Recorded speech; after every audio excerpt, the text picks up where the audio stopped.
আসসালামু আলাইকুম এভরিওয়ান, সবাই কেমন আছেন? আশা করি সবাই ভালো আছেন আর সুস্থ আছেন। তো আজকে আমি বেগুন আর টমেটো দিয়ে শোল মাছের বিরান করব, বা এটা শোল মাছের ভুনাও বলতে পারেন। তো এখানে আমি বেগুন আর টমেটোতে লবণ, হলুদের গুঁড়া আর মরিচের গুঁড়া দিয়ে একটু ভালোভাবে মেখে নিচ্ছি। আর এটাকে মেখে আমি কিছুক্ষণের জন্য রেখে দিব, যেন বেগুন আর টমেটোর ভিতরে মশলাটা ভালোভাবে ঢুকতে পারে।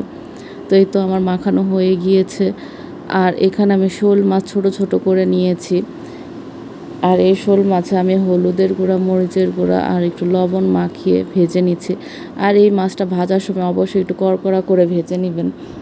আর এখানে যে তেলটা ছিল, এই তেলে আমি বেগুনগুলো আর টমেটোগুলোকে একটু ভেজে নিচ্ছি। আর এটাকে ভালো করে ভাজতে হবে। এই তো দেখেন, টমেটো আর বেগুনটা খুব ভালোভাবে ভাজা হয়ে গিয়েছে। এখানে আমি পেঁয়াজগুলোকে উপর দিয়ে দিয়ে দিচ্ছি। আসলে এটা অনেকে চাইলে আপনারা বেগুনগুলোকে উঠিয়ে পেঁয়াজ দিতে পারেন, কিন্তু আমি বেগুনের সাথেই দিয়ে দিয়েছি।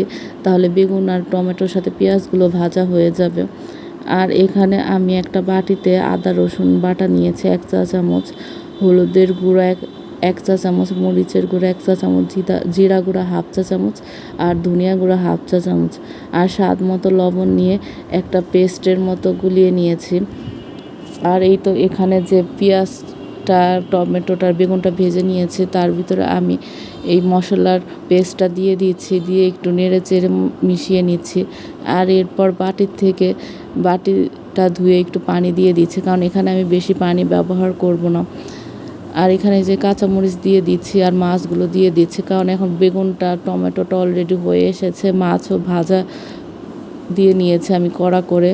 আর এই তো এখানে আমি একটু ধনেপাতা ছিটিয়ে দিয়েছি। এই দেখেন কি সুন্দর হয়েছে তরকারিটা, দেখতেই লোভনীয়।